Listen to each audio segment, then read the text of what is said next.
इस वीडियो में आज हम आप सभी लोगों को मानव में जनन के बारे में बताएंगे। मानव में जनन के लिए नर और मादा युग्मक अलग अलग लगते हैं। दोनों के संयोग से निषेचन होता है। इसके बाद युग्मनज बनता है, फिर भ्रूण बनता है, जिसके द्वारा नए शिशु का निर्माण होता है। तो सबसे पहले इस प्रक्रिया में हम देखेंगे नर जनन तंत्र के बारे में।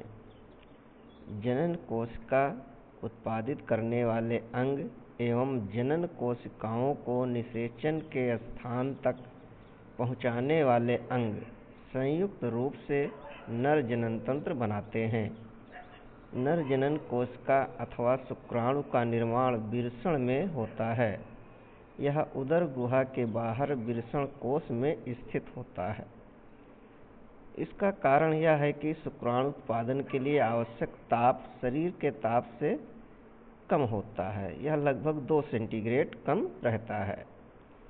टेस्टोस्टेरोन हार्मोन के उत्पादन एवं स्रावण में वृषण की भूमिका की चर्चा हम पिछले अध्याय में कर चुके हैं। शुक्राणु उत्पादन के नियंत्रण के अतिरिक्त टेस्टोस्टेरोन लड़कों में यौनारंभ के लक्षणों का भी नियंत्रण करता है। उत्पादित शुक्राणुओं का मोचन शुक्रवाहिकाओं द्वारा होता है। ये शुक्रवाहिकाएं मूत्राशय से आने वाली नली में जुड़कर एक संयुक्त नली बनाती हैं। अतः मूत्र मार्ग शुक्राणु एवं मूत्र दोनों के प्रवाह के उभय मार्ग हैं। प्रोस्टेट तथा शुक्राशय अपने स्राव शुक्रवाहिका में डालते हैं, जिससे शुक्राशय एक तरल माध्यम में आ जाते हैं। इसके कारण इनका स्थानांतरण सरलता से होता है। साथ ही यह स्राव उन्हें पोषण भी प्रदान करता है। शुक्राणु सूक्ष्म संरचनाएं हैं, जिनमें मुख्यतः आनुवंशिक पदार्थ होते हैं तथा एक लंबी पूंछ होती है, जो उन्हें मादा जनन कोशिका की ओर तैरने में सहायता करती है।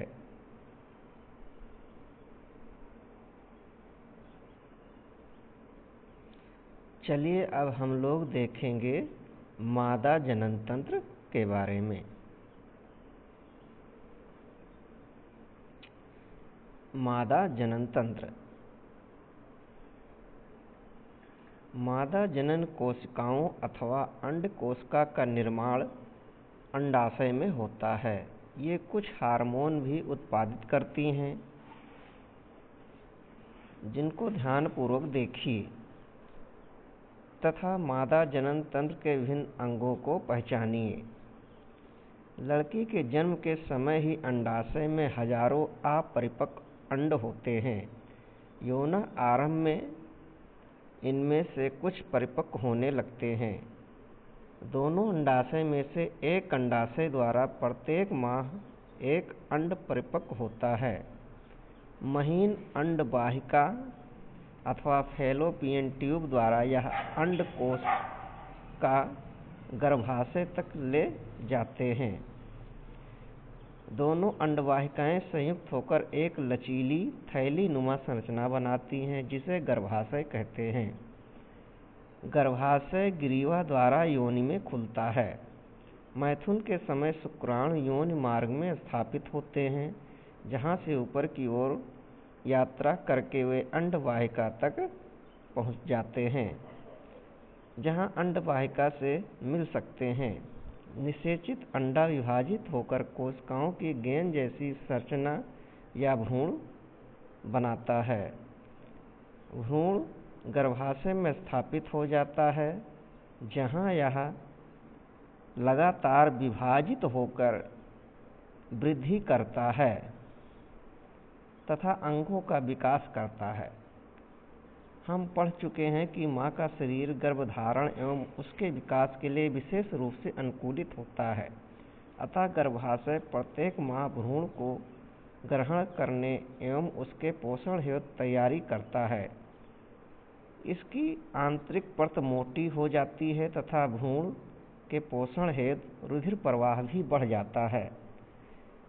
भ्रूण को माँ के रुधिर से ही पोषण मिलता है। इसके लिए एक विशेष संरचना होती है जिसे प्लेसेंटा कहते हैं। यह एक तस्तरी नुमा संरचना है जो गर्भाशय की भित्ति में धंसी होती है। इसमें भ्रूण की ओर के ऊतक में प्रवर्ध होते हैं। माँ के ऊतकों में रक्त स्थापन होते हैं जो प्रवर्ध को आच्छादित करते हैं। यह माँ से भ्रूण को ग्लूकोज, ऑक्सीजन एवं अन्य पदार्थों के स्थानांतरण हेतु एक बृहद क्षेत्र प्रदान करते हैं। विकासशील भ्रूण द्वारा अपशिष्ट पदार्थ उत्पन्न होते हैं जिनका निपटान उन्हें प्लेसेंटा के माध्यम से माँ के रुधिर में स्थानांतरण द्वारा होता है। माँ के शरीर में गर्भ को विकसित होने में लगभग 9 माह का समय लगता है। गर्भाशय की पेशियों के लयबद्ध संकुचन से शिशु का जन्म होता है। यह वीडियो लाइक कर दीजिए और चैनल को सब्सक्राइब कर दीजिए जिससे आपको इसी प्रकार की जानकारी पुनः आपको मिलती रहे। वीडियो देखने के लिए धन्यवाद।